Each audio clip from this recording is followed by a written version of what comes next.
the defense of the American combat base at Khe Sanh was given the code name Operation Scotland. Khe Sanh was one of the most remote outposts in Vietnam, but by January 1968, even the American president, Lyndon Johnson, had taken a personal interest. With the Marines facing a full-scale siege by the North Vietnamese army, the question was being asked, should the base be held, or should it be quietly abandoned?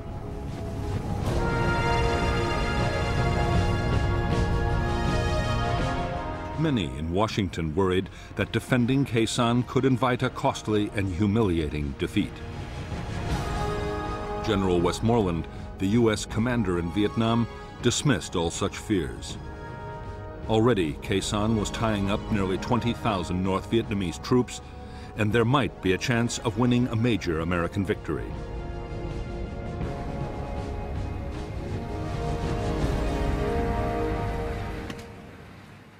General Rath von Tompkins, the new commander of the 3rd Marine Division, was also convinced that the base could and should be held. To boost the defenses, he had sent a 3rd Battalion of the 26th Marines as reinforcements. They were directed to Hill 558, from where they could provide fire support. There were now 5,000 American troops at Khe Sanh.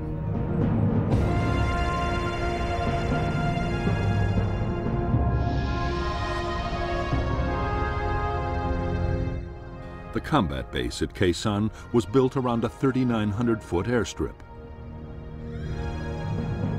Beside the strip was the Marine Air Traffic Control Unit. Nearby was the 26th Marine Command Post and the Fire Support Coordination Center.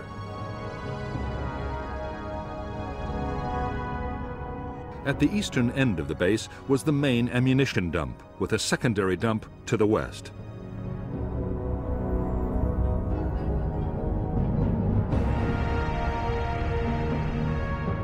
The base perimeter was manned by the 1st Battalion and a company of the 3rd.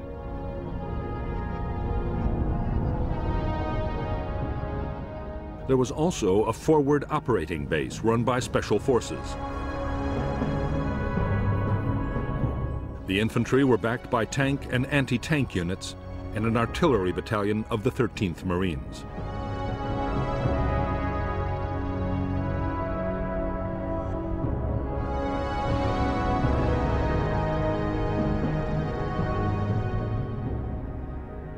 Outside the Khe Sanh base, the Marines held Hill 881 South, Hill 861, and a radio relay station on Hill 950. The whole 2nd Battalion occupied Hill 558 to block the Rao Quan River Valley. Beyond 881 South, the North Vietnamese 325C Division had secretly fortified a chain of hills. On January 20th, 1968, the Americans thwarted an attempt to take 881 South, and just after midnight the next day, 861 was partially overrun, but the attackers were also driven off. At 5:30 a.m., Khe Sanh base itself was hammered by a massive North Vietnamese artillery bombardment.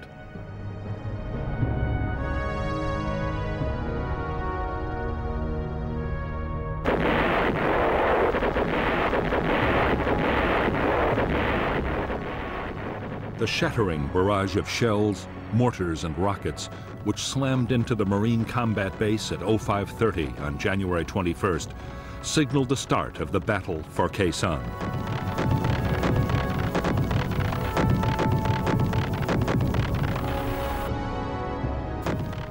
The North Vietnamese gunners had targeted their bombardment with unerring accuracy. As Marines had dived for cover, one of the first rounds had scored a direct hit on the main ammunition store.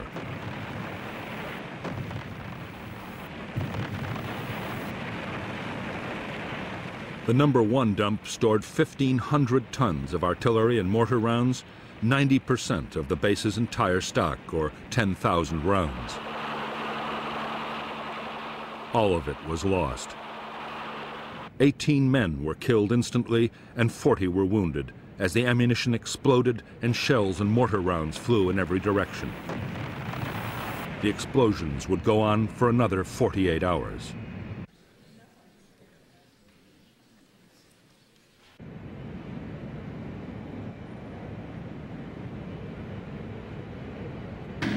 Even at the height of the chaos, the Marines were still able to fire their mortars and guns against the enemy batteries.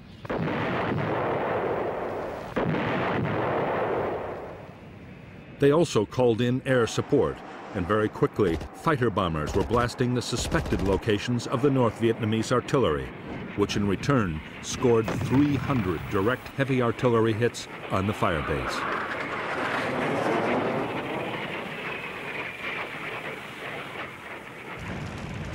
As the bombardment of the base reached a crescendo, the 26th Marines commander, Colonel David Lowndes, expected a massive North Vietnamese ground attack at any moment. But the attack didn't come. The North Vietnamese infantry had a different objective. The target was Khe Sanh village, 3 miles from the Marine combat base.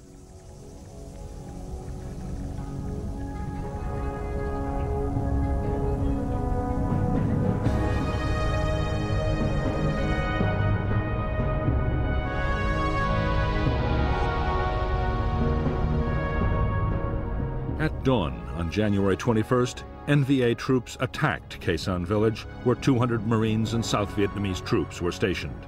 The North Vietnamese attackers were a 400-man battalion of the 66th Regiment. The battalion attacked twice, but in the face of powerful American artillery and airstrikes, failed to take the village.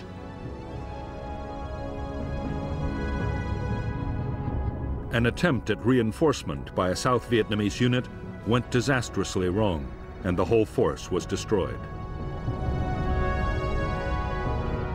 Later in the day, the village was evacuated and abandoned to the NVA.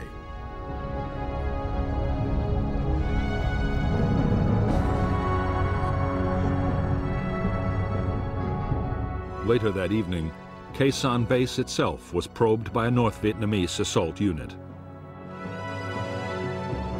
L Company of the 3rd Battalion drove off the attack. The following day, the base's western flank was reinforced by the newly arrived 1st Battalion of the 9th Marines, deployed at a quarry a mile from the perimeter. A platoon was detached from the battalion to occupy the nearby Hill 64.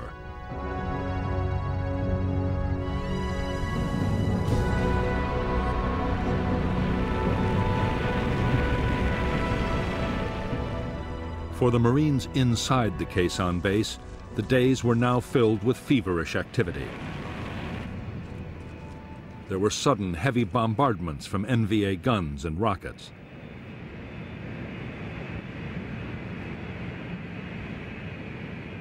The massive damage done by the first barrage still had to be repaired.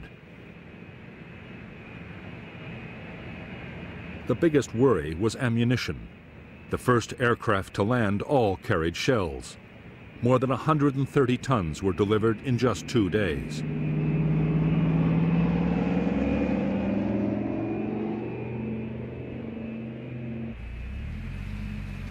Reinforcements arrived too.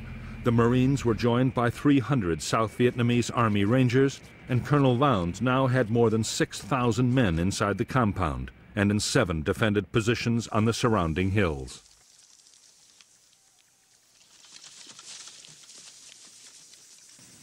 While the Marines at Khe Sanh braced themselves for the attack that was surely coming, General Westmoreland warned Washington that the battle could be the turning point of the whole war.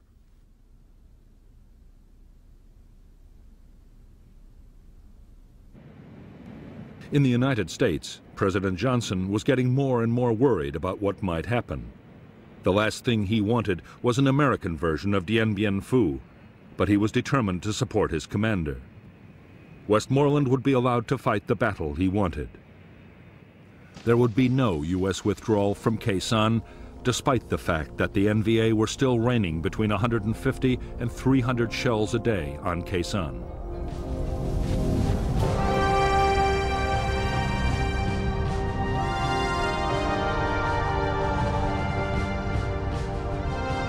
It was the awesome potential of American air power that convinced U.S. military leaders that Khe Sanh could be defended.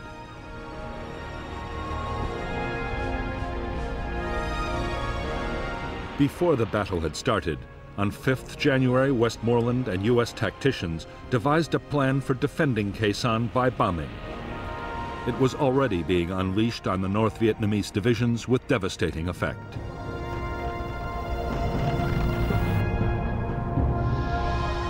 The Americans called it Operation Niagara.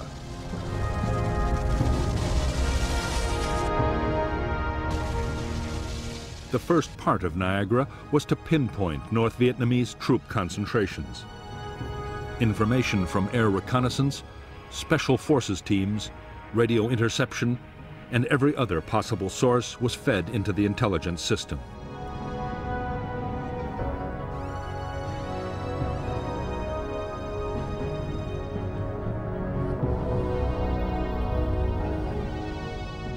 Niagara also deployed the most advanced and secret surveillance technology in the world.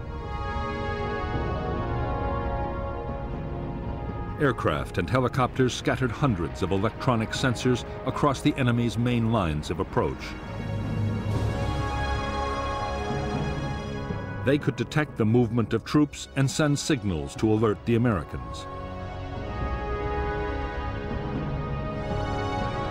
As the intelligence picture built up, Operation Niagara quickly gathered momentum. In spite of rivalry between the Air Force and the Marines over who should control operations, every available warplane in the area was standing by. At the peak of the siege, American planes dropped triple the tonnage of bombs delivered on a peak day during World War II.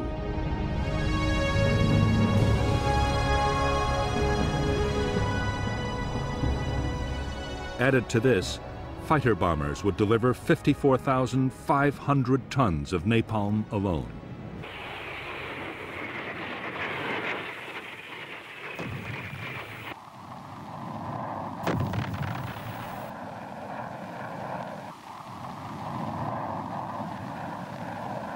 Although fighter bombers were flying the vast majority of Niagara missions, most of the sheer weight of bombs was being delivered by B-52s, as part of an ongoing operation codenamed Arclight. The strikes were flown around the clock. A cell of 3 B-52s arrived over the Khe Sanh area every 90 minutes.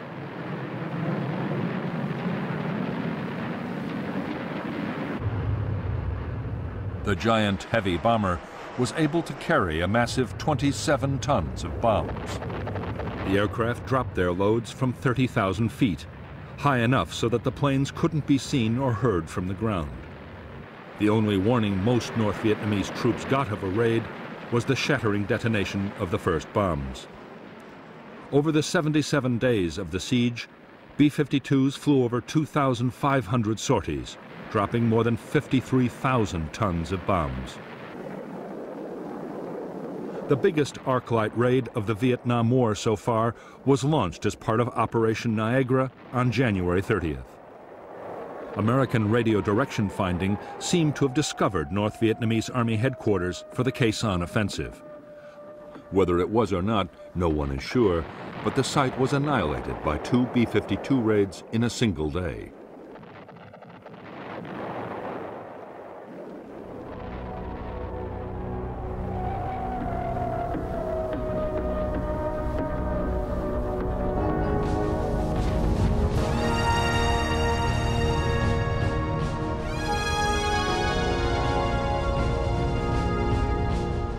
Early in the morning of January 30th and 31st, 1968, the general offensive the Viet Cong had been planning for more than 6 months broke with shattering force all over South Vietnam.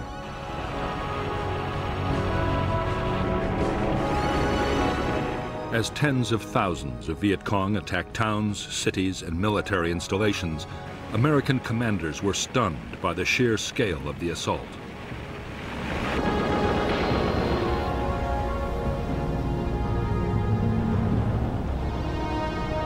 While most of South Vietnam erupted in violence, Khe Sanh was uncannily quiet. A North Vietnamese army defector had confirmed that there was to be a major attack, but nothing had happened yet.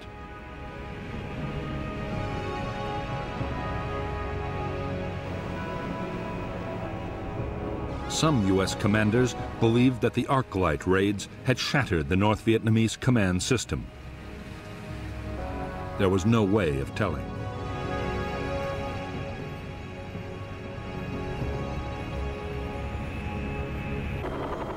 As the tide of the Viet Cong's Tet Offensive swept over South Vietnam, most of the advance was being countered by the South Vietnamese army.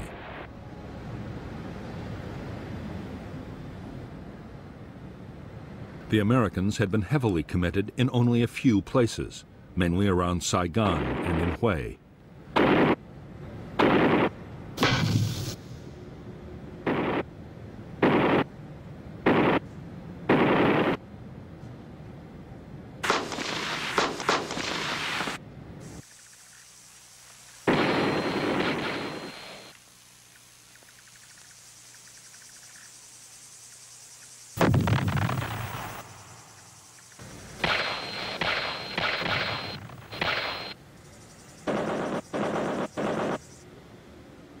General Westmoreland was holding back his forces, still convinced that the main attack would come at Khe Sanh. By this time, the weather in the Khe Sanh area had deteriorated badly. Heavy cloud cover had limited American airstrikes. The battle for the combat base had settled into a straight fight between American and North Vietnamese gunners.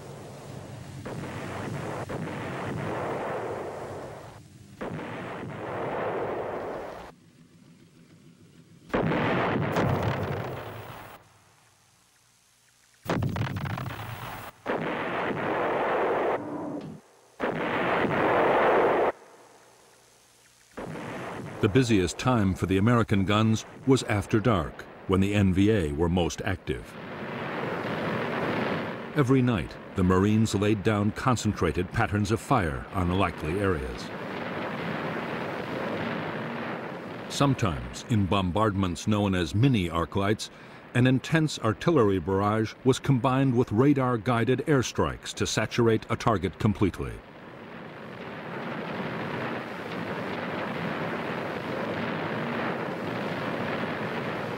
As for the North Vietnamese artillery, most of the guns, rockets, and mortars were by now in place. Getting them into position had been a massive job. Northern troops had also sighted hundreds of ammunition dumps around Khe Sanh and across the border in Laos.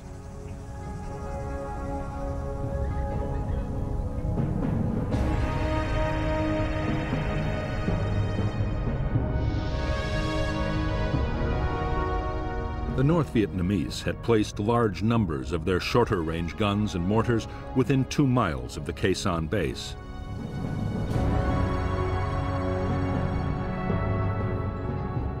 Most of the big rockets were fired from Hill 881 North. The heavy guns were much further away, on Hill 305, and in caves on the slopes of the Ko Rock Mountain across the border in Laos. While they could hit the Americans, the Marine guns didn't have the range to hit back. Even the Army's big guns on the Rock Pile and Camp Carroll couldn't reach the NVA's heavy batteries.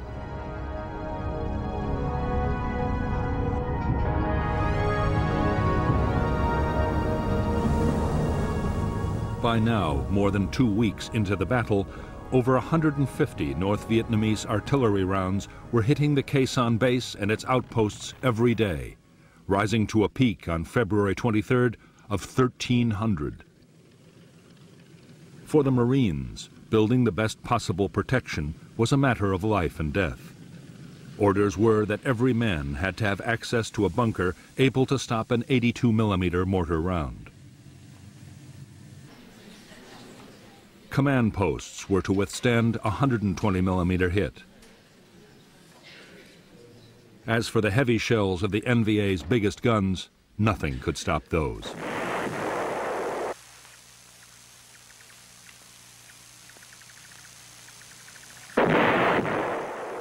The North Vietnamese artillery hitting Khe Sanh and the Marine outposts was all indirect fire. Spotters on the hills corrected the gunners' aim by radio, but the gunners themselves could never see the targets. What NVA commanders wanted most of all was to place guns on the hills overlooking the base. From there, they could pour devastating fire straight down onto the Americans.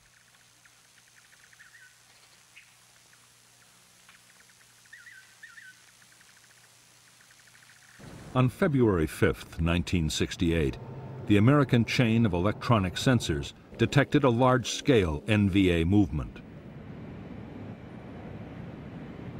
The activity seemed to point to an imminent attack on Hill 881 South. The U.S. reaction was a massive Niagara raid.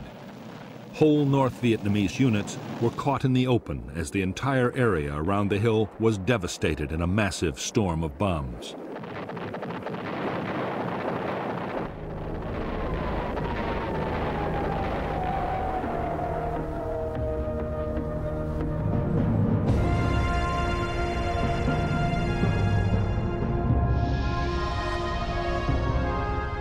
Although a North Vietnamese attack on Hill 881 South had been blocked, the Americans had failed to detect a battalion closing on an outpost called 861A.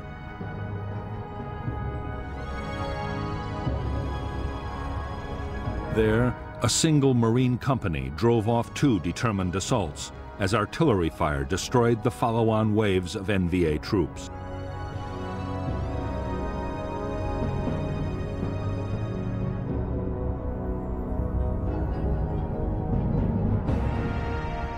On the night of February 6th, the North Vietnamese 304th Division began to clear ground approaches to Khe Sanh from the west. The first objective was the American Special Forces camp at Long Vây, manned by a handful of U.S. troops and a battalion of South Vietnamese local militia.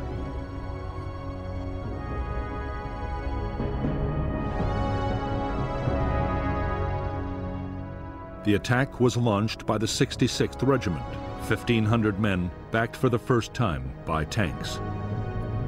In less than 3 hours, the Long Vây camp was overrun, and only 74 of the 400 U.S. and South Vietnamese defenders survived. The next target for the NVA was Hill 64, occupied by a single American platoon. A 2-pronged infantry attack was launched against the hill, but a relief platoon, supported by fierce air and artillery fire, drove the North Vietnamese to the west. There, they were again hammered by a massive American bombardment.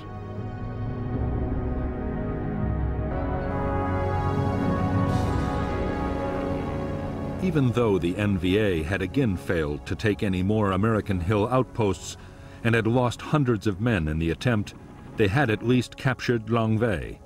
A thorn in their side had been eliminated, and they had cleared Route 9 for their own use.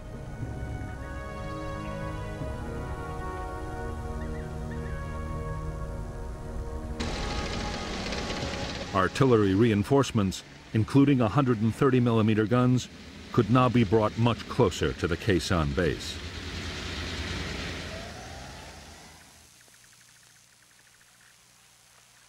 The Americans were sure the NVA had finished building up their forces at Khe Sanh and were ready for the main attack. But to their surprise, the expected assault still didn't come.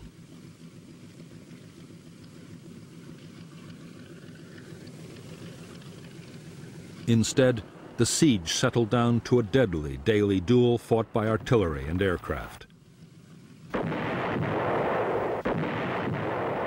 At the same time, the North Vietnamese began to launch frequent small-scale probes against the base perimeter.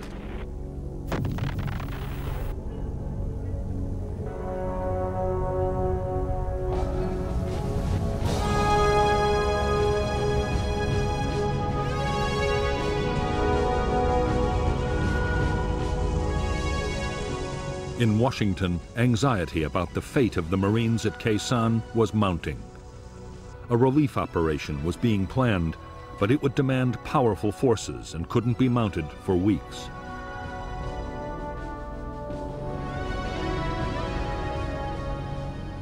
The weather was still too poor. Meantime, if the base's air bridge was cut, it would be all over for Khe Sanh. The troops manning the base needed ammunition, food, and medicines.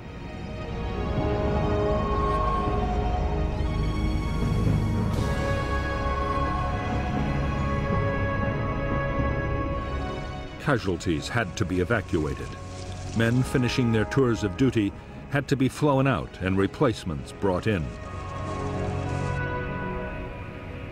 The main base alone needed 160 tons of supplies a day just to keep on fighting.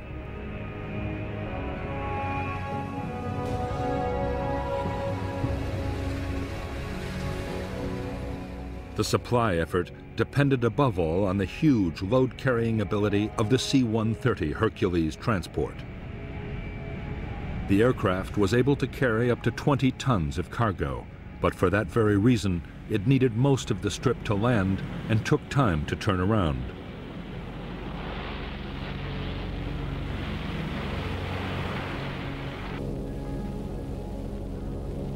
Every plane met a storm of anti-aircraft fire, mortars, and artillery.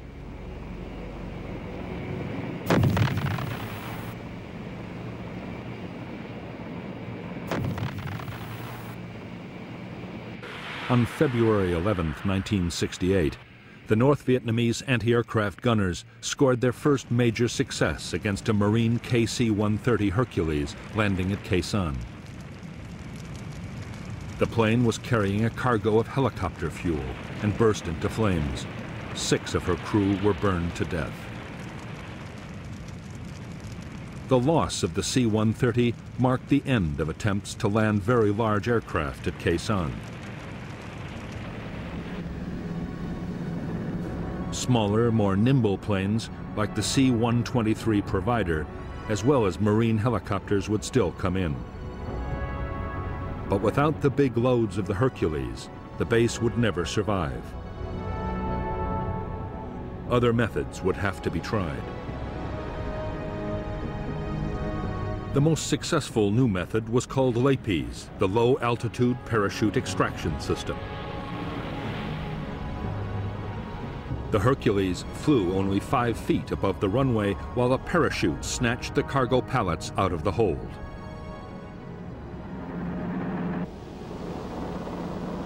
Another technique used a hook and arrestor cable to drag the load from the aircraft.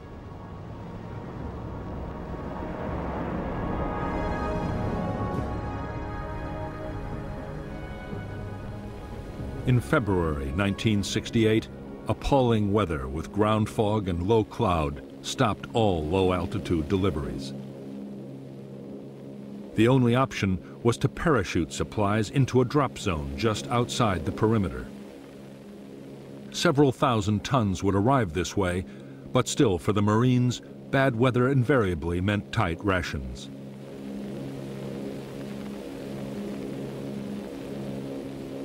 Although the battle to supply the main base was being won, the hill outposts were a much bigger problem. A fifth of Khe Sanh's manpower was stationed on the hills. The men were suffering almost 50% casualties, and the posts depended completely on helicopters for supply.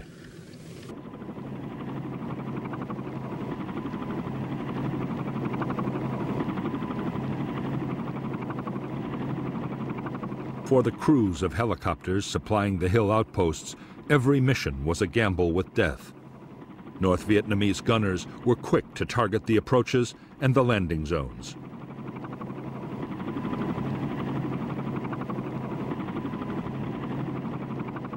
Anti-aircraft fire followed the helicopters in, and as soon as they landed, mortar crews and machine gunners opened up.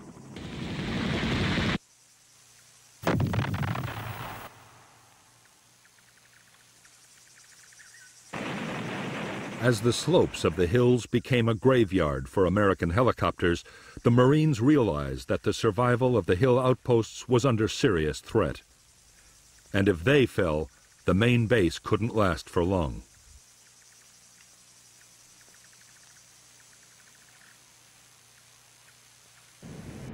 Air commanders worked frantically to devise new tactics for getting helicopters in and out of the hilltop bases safely.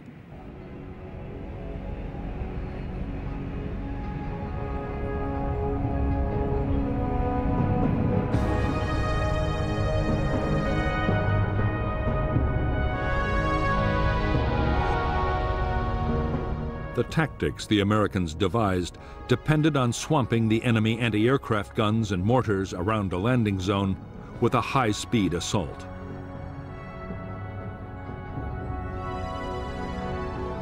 "12 Skyhawk fighter bombers, 4 Huey gunships, up to 16 supply helicopters, and an airborne command and control aircraft all acted together.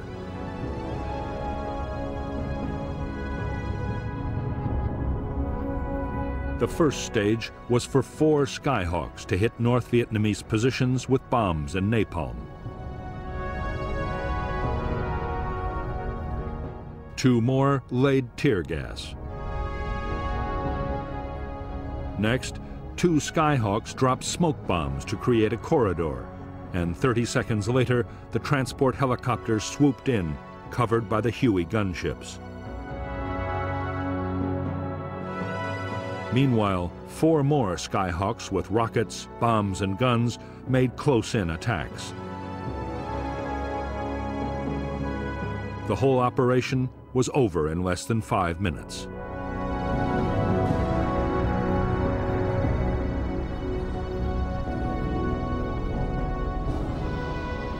The new tactics quickly earned the title Super Gaggle, because the helicopters looked like an oversized flock of geese.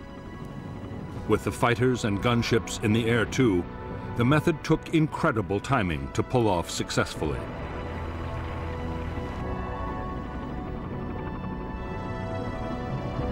But it worked. Only 2 more helicopters would be shot down, supplying the hill outposts.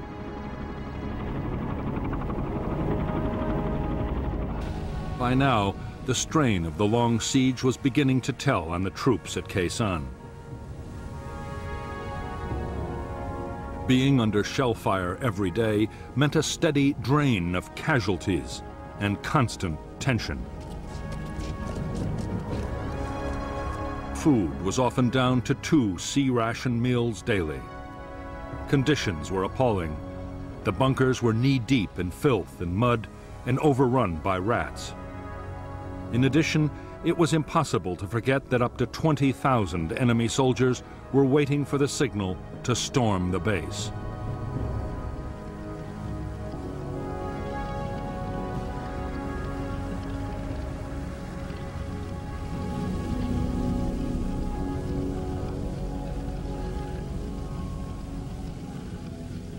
To stop the men brooding about their possible fate, officers and NCOs kept the troops as busy as possible. Digging trenches, filling sandbags, and improving bunkers was a big part of every day.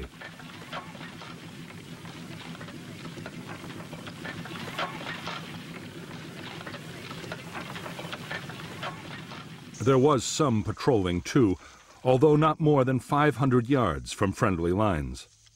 Colonel Lowndes had no intention of sending his men into certain ambushes, and in any case, they had to be kept clear of the Niagara bombing raids.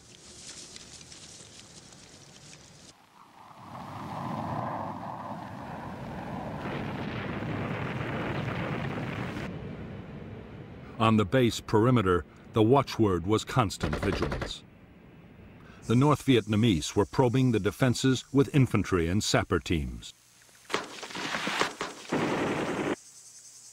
The Americans were facing assaults of up to 200 men at a time, as the enemy tested for weaknesses in the line. The Marines were also plagued by hidden machine gun nests, which could open up at any moment, day or night.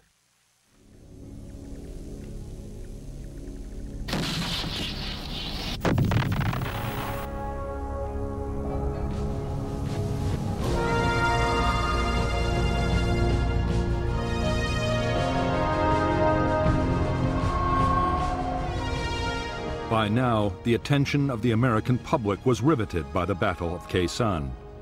The story was being covered by dozens of journalists and was featured on network television every day.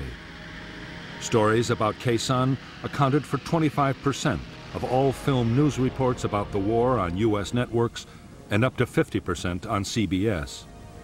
Arguments raged over the rights and wrongs of trying to hold the base. In Washington, President Johnson was deeply worried about the fate of the Marines at Khe Sanh. He was constantly demanding the latest information on the battle. A model of the base had even been brought into the White House Situation Room. For the first time in the Vietnam War, the room was on full alert, 24 hours a day.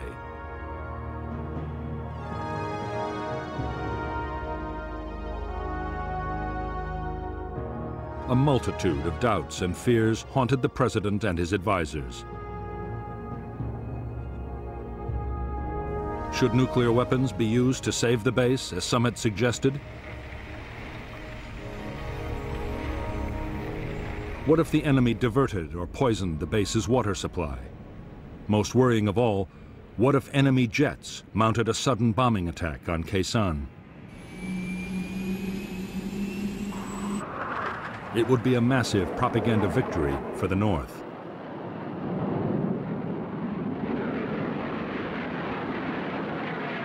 Although North Vietnamese aircraft did penetrate to within striking distance of Khe Sanh, they made no attempt to attack the Marine base.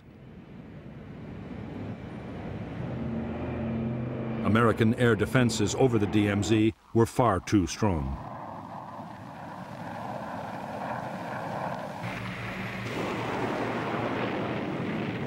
The biggest threat to the Marines at Khe Sanh did not come from modern fighter aircraft. It came from one of the most primitive weapons in warfare. The North Vietnamese besieging Khe Sanh were digging mile upon mile of trenches and bunkers, just as they had at Dien Bien Phu. They were fast approaching the perimeter of the combat base itself.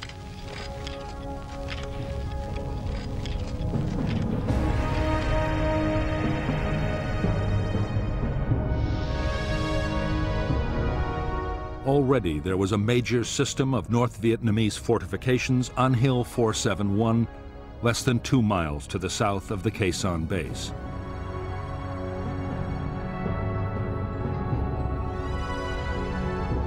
Now, at incredible speed, the trench lines were being extended northwards until they reached to within 25 yards of the American perimeter.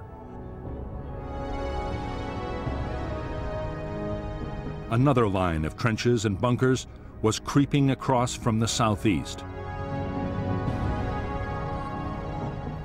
The NVA plan was for the infantry to mass under cover of the trenches before launching their final assault.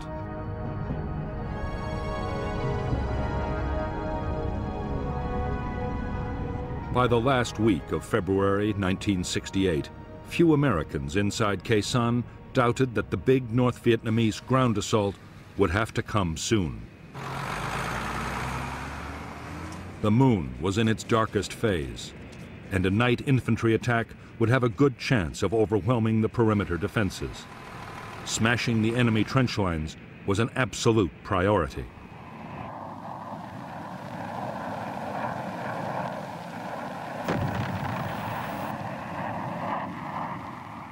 The Americans tried every conceivable method to destroy the trenches.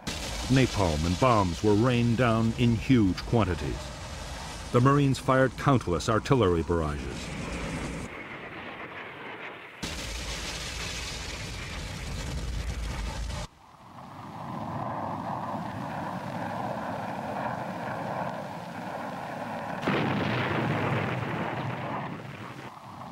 But the Americans had little success.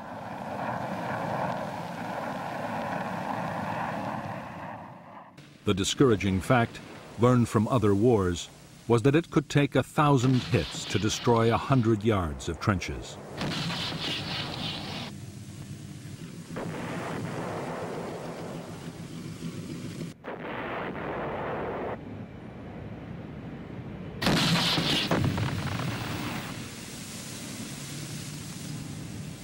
In the end, the answer lay with the B-52s.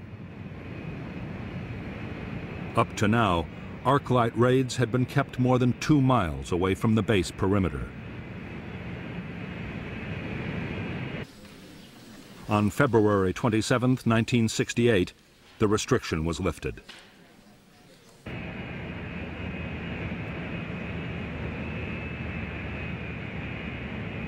For the first time, the B-52s, under close radar guidance, dropped their bombs to within 1,200 yards of the Khe Sanh base.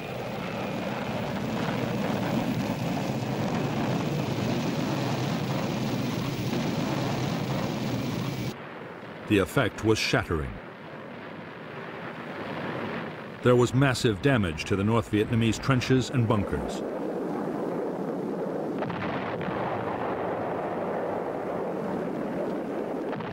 It was a turning point in the battle for Khe Sanh.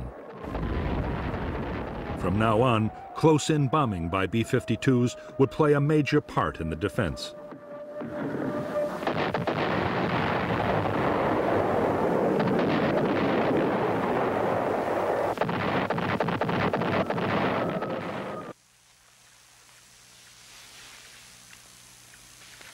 The sudden increase in North Vietnamese activity around Khe Sanh had left no one in any doubt that the climax of the battle was near.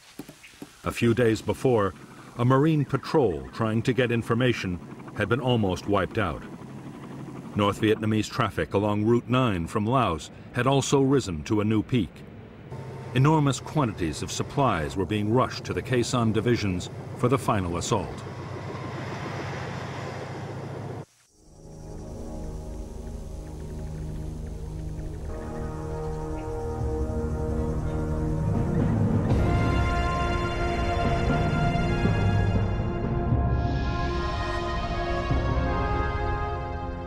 The 66th Regiment of the North Vietnamese 304th Division was assembling near a plantation to the south of the Khe Sanh base. Units were also massing near an old French fort.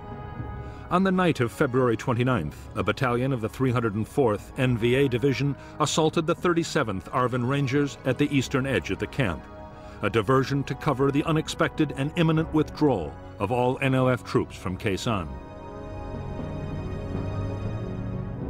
The American defense was to coordinate strikes by artillery, fighter bombers, and B-52s on 3 main areas through which the attacking NVA had to pass. Then, as the final assault waves approached the base, Khe Sanh's own defensive fire plan was unleashed.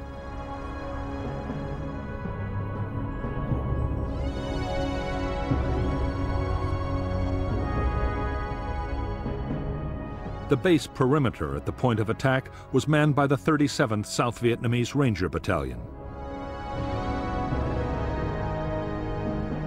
As the lead NVA units advanced, the base fired an artillery pattern forming the sides of an open box.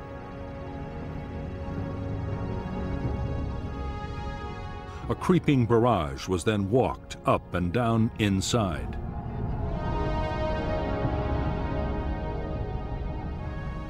At the same time, 2 NVA battalions, cut off behind the box, were hit by fighter bomber strikes. While long-range artillery from the Rockpile and Camp Carroll created a moving outer cordon.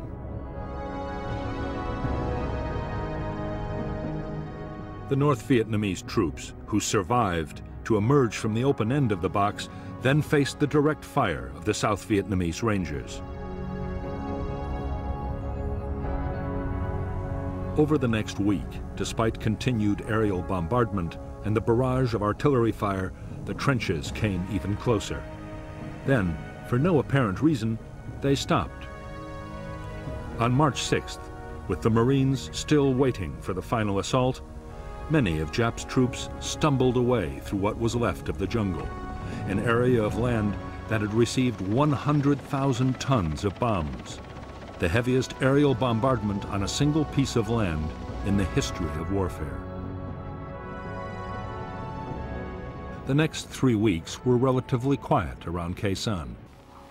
American air activity increased steadily as the weather improved, and more NVA units began to withdraw into Laos. But the battle for Khe Sanh was not yet over. On March 22, 1968, there was a sudden explosion of violence.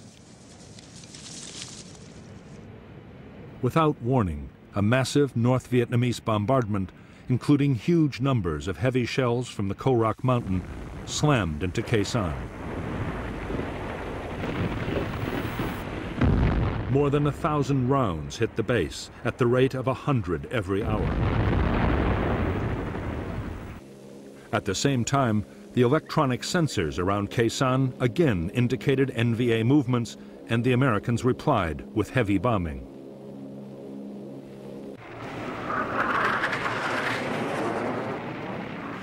As the weather steadily improved, U.S. air attacks around the Khe Sanh base grew fiercer by the day. Further afield, over the North Vietnamese rear areas, fighter bombers roamed with orders to pounce on any movement.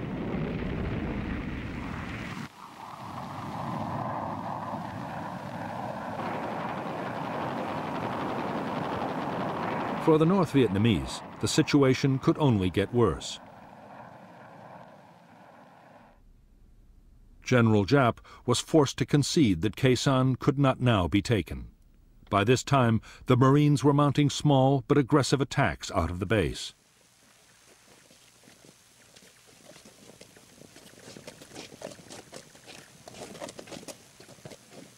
General Giap now ordered the remainder of his units to pull back from Khe Sanh. One by one, the NVA regiments around the base melted away. Only 6,000 troops were left behind to continue the siege of the Marine combat base.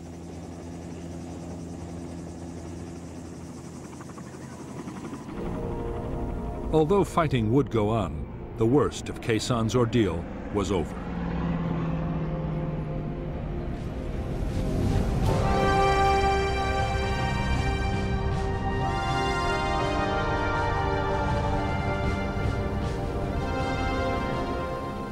On April 1, 1968, the Americans formally ended Operation Scotland, the defense of Khe Sanh, and 7 days later began Operation Pegasus.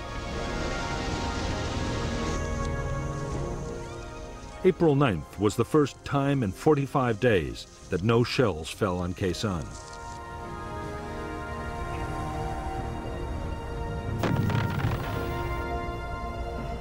The aim of Pegasus was to reopen Route 9, the road linking Khe Sanh to the other American bases along the demilitarized zone. As well as the Marines, Pegasus deployed the 1st Air Cavalry Division, the most mobile American unit in Vietnam.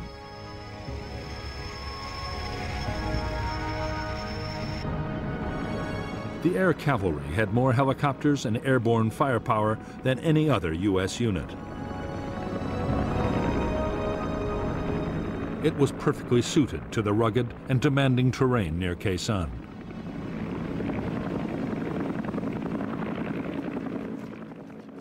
For Pegasus, the division's commander, Major General John Tolson, was also given the 1st Marine Regiment, a South Vietnamese airborne task force, and the 26th Marines in Khe Sanh.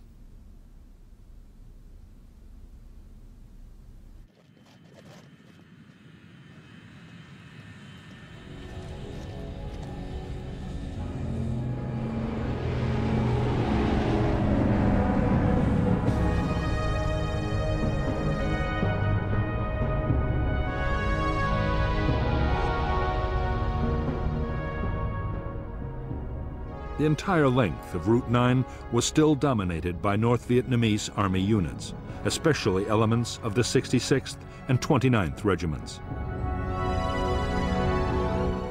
For Operation Pegasus, the Americans built a main base for the air cavalry at Landing Zone Stud. The Marines would operate out of Ka Lu. The plan was for air assaults to seize landing zones and fire bases north and south of Route 9, while other forces pushed down the road.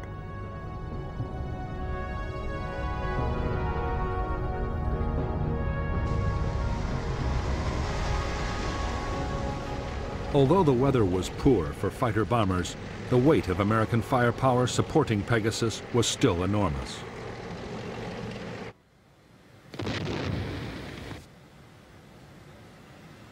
In a single day, the Americans fired more than 10,000 artillery rounds.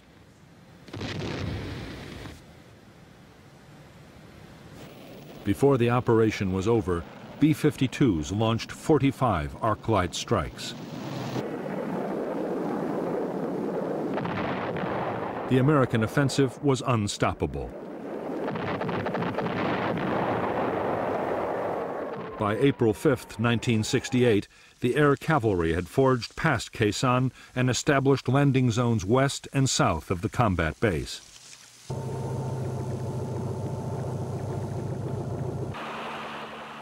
While the cavalry consolidated their new positions, the Marines in Khe Sanh mounted their own breakout assaults.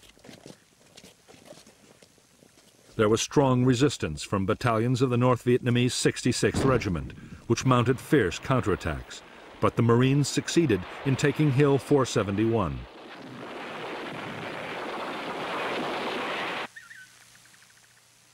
It was the first of a string of NVA hills recaptured over the next few days.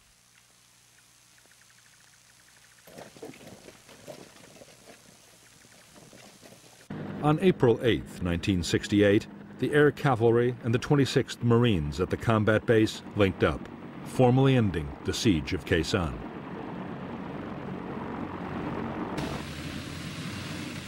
In fact, the Marines were less than pleased to be seen as being rescued by the Army. In their view, they had long since guaranteed their own survival.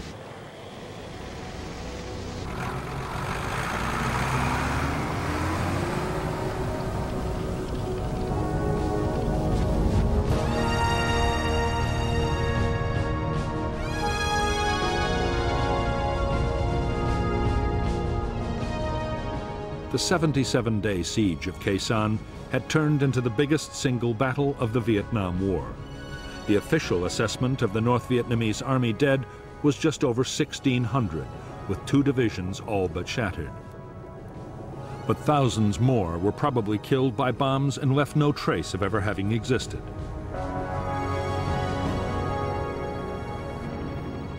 By the end of Operation Pegasus, American and South Vietnamese units had suffered 1,000 dead and 4,500 wounded. But official figures state that under 250 had been killed at the Khe Sanh combat base and its outposts.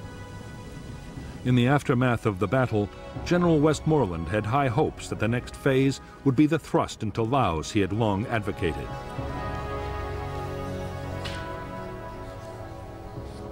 He now had the forces he needed.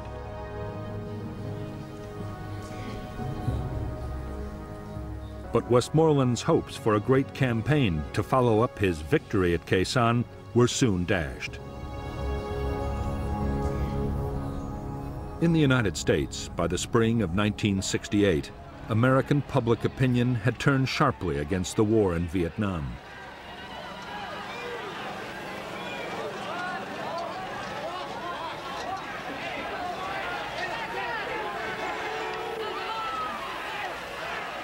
The shock of the Tet Offensive had led many to believe that the U.S. would have to withdraw sooner or later. Under severe pressure, President Johnson had promised to search for a negotiated peace. He ruled out any big troop increases and any widening of the conflict.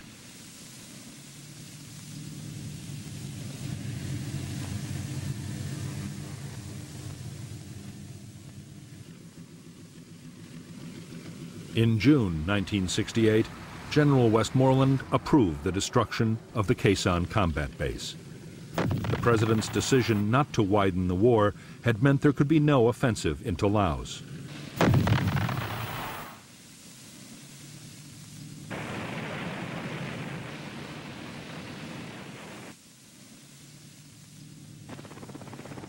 Nor was the base needed for defense, as there were now strong and highly mobile American forces in the area.